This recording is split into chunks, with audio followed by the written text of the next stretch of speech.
안녕하십니까. 성남동북교회 성도 여러분. 한 주간 평안하셨는지요? 벌써 코로나19 사태로 인하여 음, 애석하게도 한 달 가량 저희들이 교회에 모이지 못하고 있습니다. 그럴지라도 하나님의 영이 우리 각 가정을 돌봐주시고 인도하여 주심에 참으로 감사드립니다. 이제 얼마 있지 않으면 교회에서 우리가 예배를 드릴 수 있겠죠. 그 날을 생각하면 너무나 감사하고 또 마음이 기뻐집니다. 우리가 교회에 모여서 예배를 드릴 수 있는 것이 얼마나 감사한 일인지를 이번 일을 통해서 저희들이 깨닫게 되었습니다. 우리 함께 모였을 때는 더욱더 기쁘게 주님을 찬양하고 말씀으로 주님께 영광 돌리는 그런 시간이 되기를 소망합니다. 오늘 말씀은 말씀의 능력이라는 제목을 통하여 여러분과 함께 은혜를 나누고자 합니다. 오래전에 있었던 일입니다. 제가 액트교회를 심호할 때 교회 청년들과 함께 시장을 보러 가려고 했습니다. 그래서 주차장에서 모이기로 하고 모두가 이제 주차장에 모였는데 큰 문제가 생겼습니다. 교회 차량 스타렉스가 시동이 걸리지 않는 것입니다. 자세히 보니까 내부에 라이트를 켜고 내렸더군요. 배터리가 완전히 방전되었습니다. 배터리가 반전되니까 이 차량은 조금도 움직일 수 없는 것이죠. 도시에 있는 교회다 보니까 교회 차량을 잘 사용하지 않았는데 일주일에 한두 번 정도 쓰는 차가 중요한 순간에 움직일 수 없으니까 정말 답답했습니다. 그 순간 제가 무엇을 했을까요? 네, 맞습니다. 긴급 출동 서비스를 불렀습니다. 아, 다행히 긴급 출동 서비스는 금방 왔습니다. 그런데 그들이 한 일이 뭐죠? 네, 맞습니다. 점핑을 하는 것입니다. 방전된 배터리를 살렸습니다. 서비스에서 나온 그 기사가 1시간 이상 시동을 걸어두는 것이 좋다고 하더군요. 그래서 1시간 정도 시동을 걸어두었던 기억이 있습니다. 제가 오늘 말씀드리고 싶은 것은 그리스도인도 방전되는 상태가 있다라는 것입니다. 방전이 되면 전혀 움직일 수가 없습니다. 어쩌면 그 움직여야 할 상황이 중요한 상황일 수도 있다는 것이죠. 움직이지 못하면 우리는 어떻게 해야 합니까? 점핑을 해야 합니다. 외부에서 에너지를 공급해야 하는 것이죠. 그리고 한동안 시동을 걸고 방전된 배터리를 살리는 것이죠. 그제서야 움직일 수 있는 것입니다. 혹여나 우리의 상태는 에너지를 공급받아야 할 상태는 아닐는지요. 안식교인. 안식교인이라는 이름을 가지고 우리는 한동안 살아왔습니다. 어린 시절 안식일날 교회를 나가야 하기에 학교에 빠지는 거의 학교를 빠지게 되었죠. 안식일마다. 또 다른 사람들이 잘 먹는 고기도 입에 대지 않았죠. 저는 안식교인이라는 이름으로 특별한 사람이었습니다. 제가 보면 그렇게 특별한 사람은 아니고 아주 평범한 사람인데 제가 가지고 있는 이 종교가 안식교가 저를 특별하게 만들었습니다. 왜일까요? 왜 제가 특별한 사람이 되었을까요? 네, 맞습니다. 성경에 나와 있는 말씀대로 살려고 할 때 제가 특별해지는 것을 알게 되었습니다. 한 번은 기독교인이었던 담임 선생님이 점심시간만 되면 예수 믿는 사람들에게 기도를 시켰습니다. 그런데 어느 날 보니까 제가 매일 점심시간에 대표 기도를 하고 있는 것입니다. 저는 안식일 날 교회 다닌 것이 자랑스러웠고 그들과 다른 것이 하나도 부끄럽지 않았습니다. 때로는 숙제를 몰라 물어보아야 했고 숙제를 가르쳐 주지 않아서 월요일 날 벌을 쓰기도 했고 그랬지만 조금도 부끄럽지 않았습니다. 그렇게 할 때 하나님께서는 저를 모든 사람에게 더욱더 특별한 존재로 세워주셨습니다. 한때는 이런 일도 있었습니다. 안식일 날 반장 선거를 했습니다. 그런데 제가 그 자리에 없었음에도 불구하고 반장이 되었던 기억이 있습니다. 군에서도 마찬가지였습니다. 훈련병일 때 훈련소에서 제가 음식물에 대해서 특별히 구별을 하고 또 안식일 날 교회에 나가고 말씀을 읽었습니다. 그것 하나로만으로도 다른 훈련병들과 달랐고 특별히 다른 개신교회 그러니까 일반 안식일을 지키지 않는 개신교회 교인 청년들과는 달랐습니다. 그래서 이제 소대장님은 저를 개인적으로 일개 훈련병을 불러놓고 개인적인 상담을 하는 것입니다. 내가 어떻게 살아가면 좋을지, 내가 이래도 되는지, 뭐 이런 이야기들을 했던 것 같습니다. 특별하지 않았던 제가 특별했던 것은 말씀을 순종하는 우리의 교회의 특수 진리 때문이라고 생각합니다. 오늘은 제가 다니엘에 대해서 조금 생각해 보고자 합니다. 사람들은 다니엘을 보면서 어떤 느낌을 가졌을까요? 다니엘을 보면서 주위의 사람들은 다니엘을 특별하게 생각한 것이 틀림없습니다. 다니엘서 4장 8절에서 9절에 보면 이렇게 적혀 있습니다. 그 안에는 거룩한 신들의 영이 있는지라. 이게 다니엘을 보고 이야기합니다. 그리고 왕이 내 안에는 거룩한 신들의 영이 있은즉 이렇게 이야기하고 있죠. 그리고 다니엘서 5장 11절에 보면 왕의 나라에 거룩한 신들의 영이 있는 사람이 있으니 다니엘을 일컬어 하는 말이죠. 그리고 다니엘서 6장 26절에 보면 왕이 다니엘의 하나님 앞에서 떨며 두려워할지니 라고 이야기를 합니다. 네, 맞습니다. 사람들은 그리고 일국의 왕은 다니엘을 통하여 그 안에 역사하시는 하나님을 바라본 것입니다. 다니엘이 이렇게 다른 사람에게 영적인 사람으로 인식된 것은 다니엘은 말씀을 통찰하는 눈을 가졌고 기도하는 사람이었기 때문이었죠.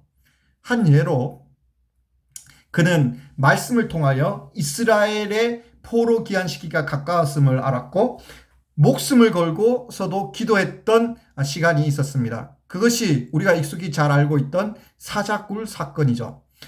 우리도 다니엘과 같이 말씀으로 하나님과 동행할 때 우리는 살아계신 하나님을 다른 사람에게 나타낼 수 있게 될 것입니다. 우리 안에 하나님의 영이 있다는 것을 그들은 깨닫게 된다는 것이죠.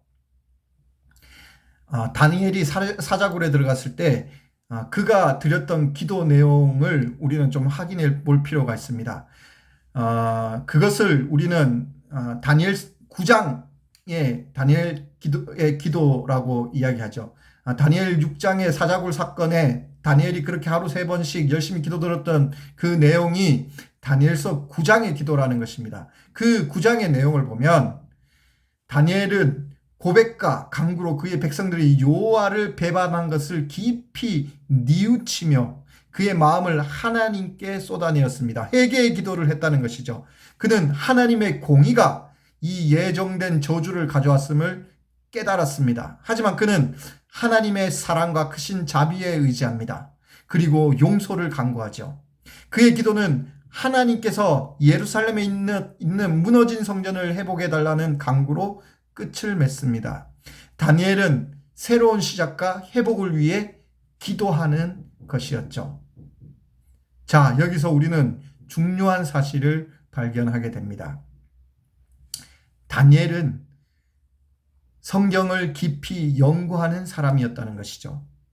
이것이 그로 하여금 깊은 깨달음을 가지게 했습니다. 여전히 풀리지 않는 것이 있었지만 그는 기도로서 하나님께 나아갔습니다. 이것이 다니엘이 우리에게 보여준 모본인 것입니다. 우리에게 있는 문제 해결은 하나님의 말씀과 기도입니다. 우리가 우리의 영적인 삶의 새로운 시작을 원하거나 하나님과 우리의 관계를 성숙하게 하고 하나님을 더욱더 깊이 이해하고 우리와 인류를 향한 하나님의 계획을 이해하고 미래에 대해 알기 원할 때 성경 연구와 기도는 엄청난 도움이 될 것입니다. 다니엘 8장은 2300주야에 대한 이야기가 나옵니다. 그런데 다니엘 8장의 이상을 보면서 그는 잘 깨닫지 못했습니다. 그래서 시름시름 앓는 장면이 나오죠. 다니엘서 8장 27절에 보면 이에 나 다니엘이 혼절하여 수위를 앓다가 일어나서 왕의 일을 보았느니라 라고 이야기하면서 내가 그 이상을 인하여 놀랐고 그 뜻을 깨닫는 사람도 없었느니라. 그러나 다니엘이 9장에 백성들을 위한 중보의 기도를 시작합니다. 하나님께서 그때 가브리엘 천사를 다니엘에게 보내시는 것입니다. 하나님께서는 당신의 백성들의 기도에 반응하십니다. 그리고 당신의 백성이 이기적인 기도가 아니라 중보의 기도를 할 때 그들과 함께 하는 것이죠. 다니엘은 마침내 더 깊은 지혜와 총명을 받습니다.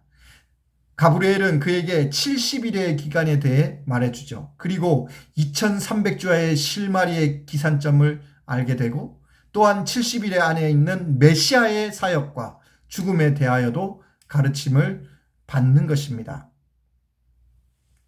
사랑하는 성도 여러분, 이것은 우리에게 중요한 교훈을 줍니다. 우리가 정말 우리 앞에 알지 못하는 일들이 벌어지고 우리 앞에 알지 못하는 어떤 것들이 벌어졌을 때 정말 시름시름 앓다가 다니엘과 같이 혼절할 수 있어요. 어쩌면 지금 우리 주위에 일어나는 이 코로나19 사태가 우리의 마음을 슬프게 하고 우리를 암흑 속으로 이끌고 우리가 알지 못하는 어떤 하나님은 왜 이러는 것일까라고 질문을 하게 만들 수 있어요.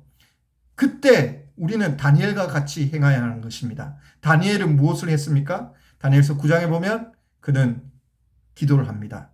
중보 기도를 합니다. 그가 중보 기도를 할 때 어떤 일이 벌어졌습니까? 그가 깨닫지 못했던 그 이상을 더욱더 깊고 또 더욱더 명확한 하나님의 역사의 계획으로 인도하는 하나님의 섭리를 우리는 바라볼 수 있습니다. 우리에게 일어난 어떤 문제점들만으로 끝내는 것이 아니라 그것을 통해서 하나님께서는 더욱더 밝은 빛으로 우리를 인도하실 것입니다.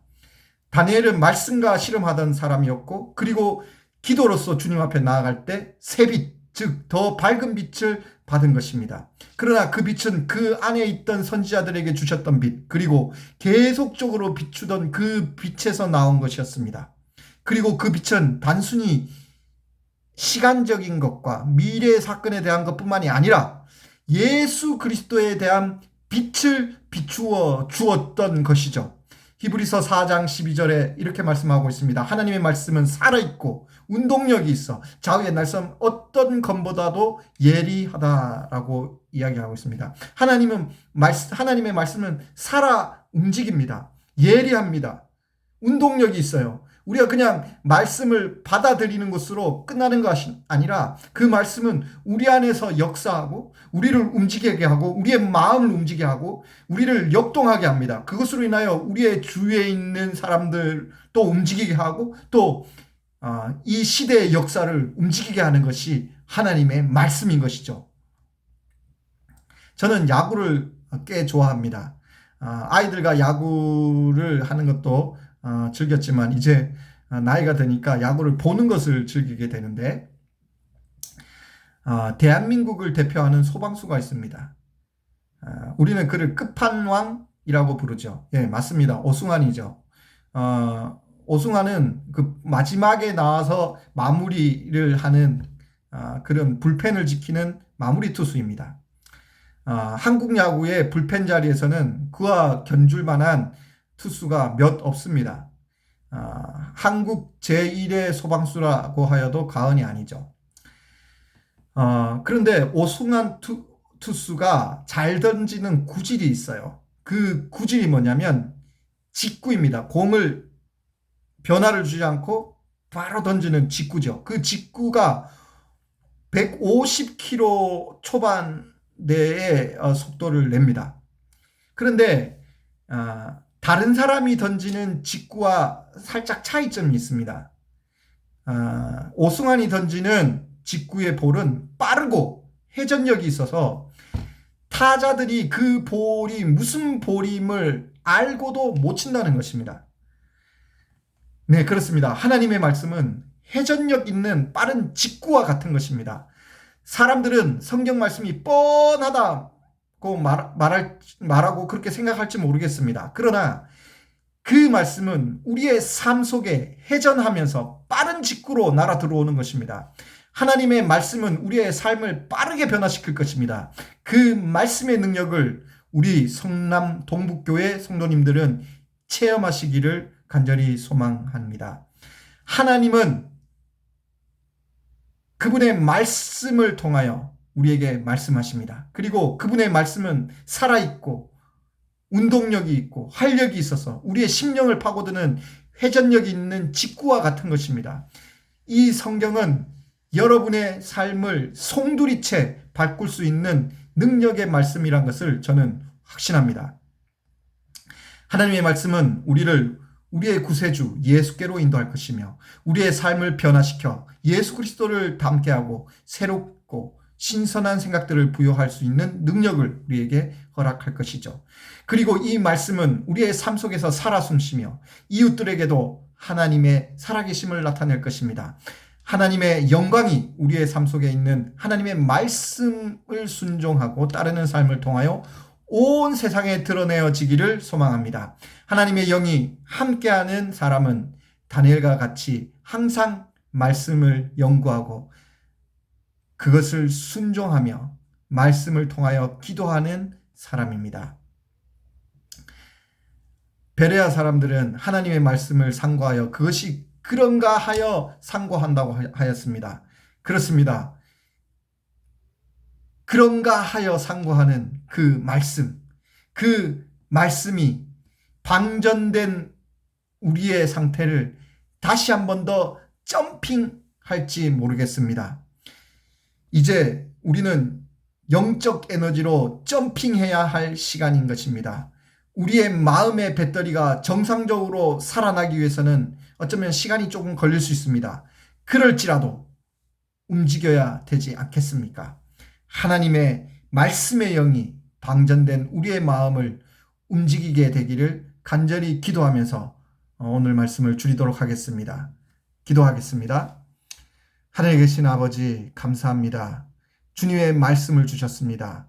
그 말씀이 우리 안에 거하게 하시며 그것을 통하여 우리의 삶이 더욱더 새롭게 되고 더욱더 강력한 에너지를 뿜어낼 수 있도록 주님 이 안식일 저희들에게 은혜를 베풀어 주시옵소서. 주님의 성령이 항상 우리 가운데 함께 하신 것에 감사드리며 예수 그리스도의 이름으로 간절히 기도드립니다. 아멘.